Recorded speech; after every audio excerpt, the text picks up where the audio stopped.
ಚೆನ್ನಾಗಿದೆ ವೆದರ್ ಕೂಡ ನಡಿಲಿಕ್ಕೆ, ಹೋಗಲಿ, ತೊಂದರೆ ಇಲ್ಲ. ಆದರೆ ಯಾವ ದಾಖಲೆ ಇರಲಾರ್ದೆ ಇವತ್ತು ನಾವು ಚರ್ಚೆ ಮಾಡ್ತೀವಿ ಅಂತ ಹೇಳಿದ್ರೆ ನಾವು ಏನು ಮಾಡೋಕ್ಕಾಗ್ತದೆ?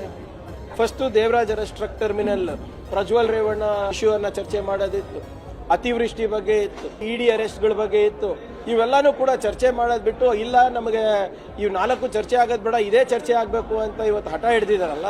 ಪತ್ರಿಕೆಗಳಲ್ಲಿ ಬಂದಿರೋದೇ ಅಲ್ಲಿ ಪ್ರಚಾರ ಮಾಡ್ತಾ ಇರೋದು. ಕೊಡಲಿ, ಏನೇನು ಪತ್ರಿಕೆನಲ್ಲಿ ಬಂದಿದೆ, ನಿಮ್ಮ ಮುಖಾಂತರ ಬಂದಿದೆ, ಅದಕ್ಕೆ ಸೂಕ್ತವಾದಂಥ ದಾಖಲೆಗಳು ಕೊಡಲಿ. ಇನ್ವೆಸ್ಟಿಗೇಷನ್ ನಡೀತಾ ಇದೆಯಲ್ಲ, ಅಲ್ಲೇ ಕೊಡ್ಬೋದಲ್ಲ.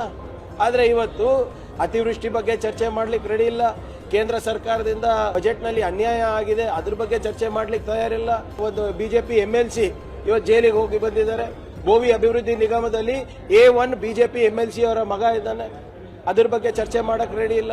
ಯಡಿಯೂರಪ್ಪ ಅವರ ಪಾಕ್ಸ್ಕೋ ಕೇಸ್ ಚರ್ಚೆ ಮಾಡಕ್ ರೆಡಿ ಇಲ್ಲ. ಇವೆಲ್ಲಾನು ಈ JDS BJP ಅವರವರ ಹಗರಣಗಳನ್ನ ಮುಚ್ಚಾಕ್ಲಿಕ್ಕೆ ಇವತ್ತು ಚರ್ಚೆ ಬಿಡ್ತಾ ಇಲ್ಲ ಅಷ್ಟೇ. ನಾವು ಚರ್ಚೆಗೆ ತಯಾರಿದ್ದೀವಿ. ಸ್ಪೀಕರ್ ಅವರು ರೂಲಿಂಗ್ ಕೊಟ್ಟಿದ್ದಾರೆ ಯಾಕೆ ಇದು ಆಗೋದಿಲ್ಲ ಅಂತ. ಅವರಿದ್ದಾಗ ಆ ರೂಲ್ಗಳೆಲ್ಲ ಅಪ್ಲೈ ಆಗುತ್ತೆ, ನಾವು ಬಂದಾಗ ಆ ರೂಲ್ಗಳಿಗೆಲ್ಲ ಗಾಳಿಗೆ ತೂರಿ ಇವ್ರ ಪ್ರಕಾರ ನಡ್ಕೋಬೇಕು. ಅವ್ರು ಹಾಕಿರೋ ತಾಳಕ್ಕೆ ನಾವು ಕುಡಿಯೋಕ್ಕಾಗೋದಿಲ್ಲ.